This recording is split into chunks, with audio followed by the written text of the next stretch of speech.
I have a one photo layout for you today using this beautiful bouncing baby girl, and that's going to be our title for today. My sketch is a series of circles, since I don't know, that just sort of reminded me of bouncing. I don't know why this one came out black down here at the bottom. It's not that color on my screen, but my printer's running low on ink, so I figured I'd better take what I could get. I'm going to do a bunch of circles, and I'm going to be cutting those with the Mon Ami papers from Basic Gray by Kelly Purkey. I liked these in particular. There's a lot of prints in here that I liked, but in particular there's a stripe that just had all the same colors as the photos. So I'm going to use several of those to cut circles. When I laid out this sketch, I did my circles and I did my photo and title and all that. And it just seemed like it needed something to pull it together, and I added the stitching around the outside, and it made such a difference. So I feel like the stitching needs to be fairly prominent rather than just being stitched with the sewing machine. So my plan is to punch a border and sew my stitching on with embroidery floss. In order to know though what color of embroidery floss, I need to go ahead and pick some of these papers out. So I'm just going to pull out a bunch of different ones. I need 1, 2, 3, 4, 5, 6, 7, 8, 9 circles.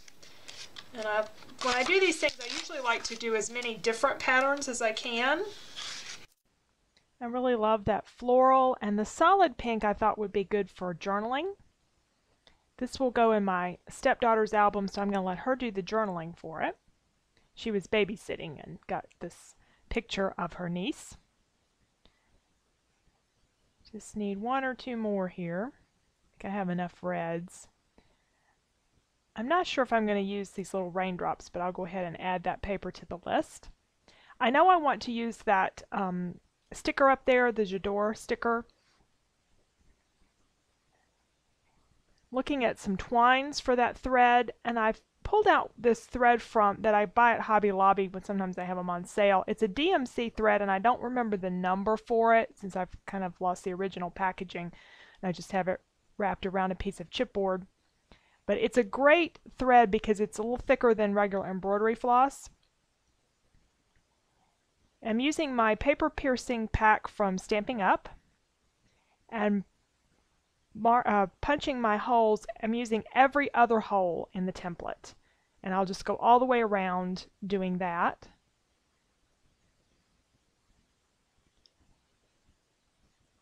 Now when I start sewing, I want to start somewhere where I can cover up the beginning, because sometimes when you're going around something, you don't, and you're doing running stitch, you don't necessarily come out right. You might end up with 2 stitches right together, or a big gap. So I wanted to start somewhere where I knew there would be something covering it, and there's going to be a circle down here at the bottom covering it. So if I don't come out right, then I can cover up the beginning. And as it turned out, I went all the way around with my stitching, and I did come out right. So I'm just taping these off on the back. So now I could turn my paper any way I wanted to.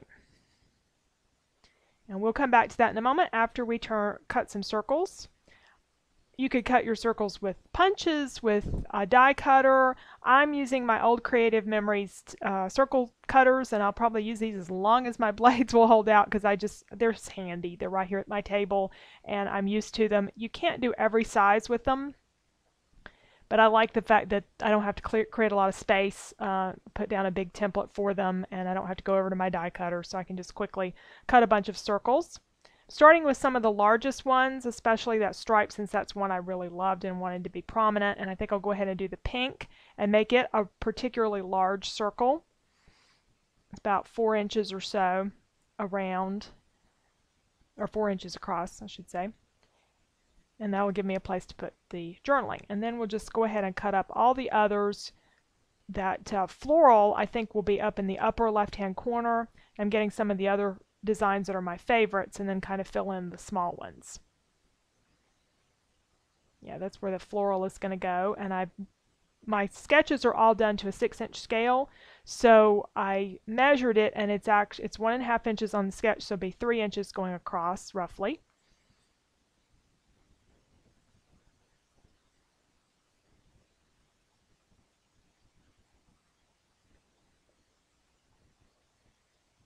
And I'm just speeding up the video here a little bit to do the rest of the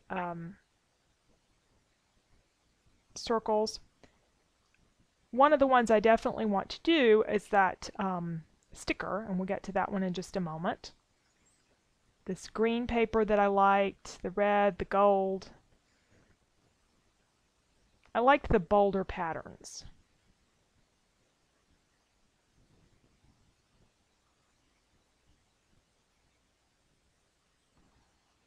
Okay, here's our sticker. We're going to cut it out with one of the circle templates as well. And I'll just use it in place of one of the circles on the in the design. Now I need one more, and I didn't like any of those other kind of softer colors, so I decided to use the pink. But another solid pink I wasn't crazy about, so I thought I would add something to this solid pink and make it look like a pattern paper. I'm just taking a stencil. This happens to be a basic gray stencil, and going over it with some ink. I'm using some Stampin' Up, one of the reds, I think it's Ruby Red ink, and that'll just make it look a little different rather than having a solid red there, and it's kind of a different kind of pattern than all the circular things that are on the page. Okay. So now we're down to titling. I've got two different sets of thickers here that I really like. I don't think the pink is going to show up enough, but the concern I have about the red is that the letters are so large. So I'm going to lay the word beautiful out here. You'll see in a moment, I can't spell unless I'm typing or writing something. So I was suddenly unsure how to spell beautiful, so I wrote it down. And of course it helps to write down if you're going to be spelling backwards as you're working across the layout too. I think I'll have enough room if I sort of squish my letters together and move the photo over a little bit further to the right than I'd originally planned, because that does look pretty. And then bouncing, I wanted some square tile type of letters, and I had these that look like Scrabble tiles, because I want to kind of move them up and down and make them look like they bounce across the layout. I liked where the photo was, so I glued it at the top, and I'm just adding a little twine around the bottom and tying a bow.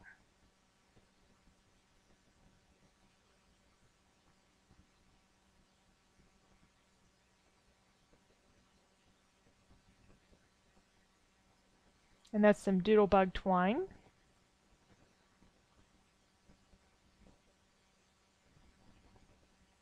Sorry about my head there. You kind of have to get over things to be able to see them. All right, and around the edges of all of the pieces, I thought they needed a little distressing, but I didn't really want it to be brown. So I'm using weathered wood from Ranger, which is kind of a blue-gray color. And we'll go ahead and just apply the sticker there, and then do all the rest of the edges. All right, they're all edged and adhered, so I'm going to trim off the couple that fell over the edge.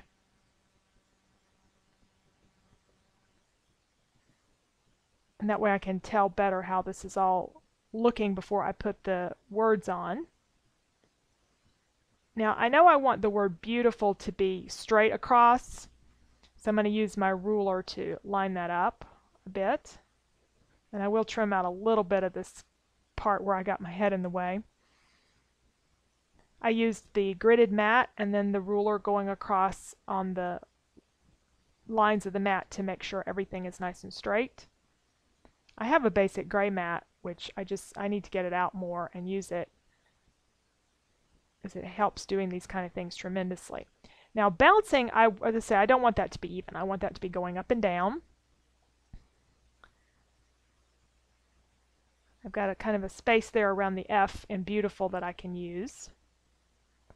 And I'll go back and add glue to these, some Tombow adhesive to make these stay on good.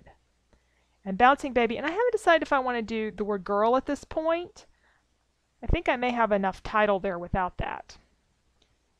I'm adding some journaling lines so that my stepdaughter can write in her journaling. I'm just using a T-square ruler and moving it up using the kind of the numbers, the bottom of the numbers at the top of each line to kind of give an even amount of spacing.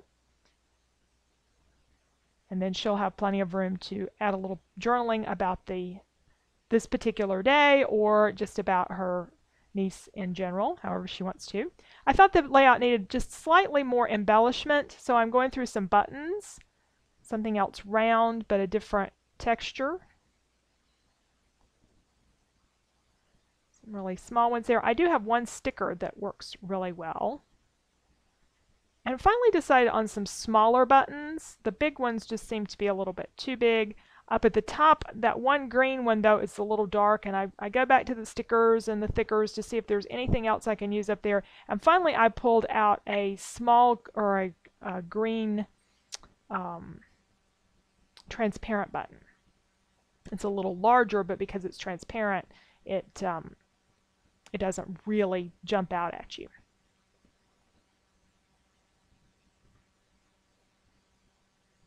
There it is. Here we have our page. I went ahead and just used glue dots on these two buttons, and this one I put a string through it. I tried some twine and stuff here, and it was just too busy. So we did some close-ups of the page. See, the stitching really does sort of bring everything together.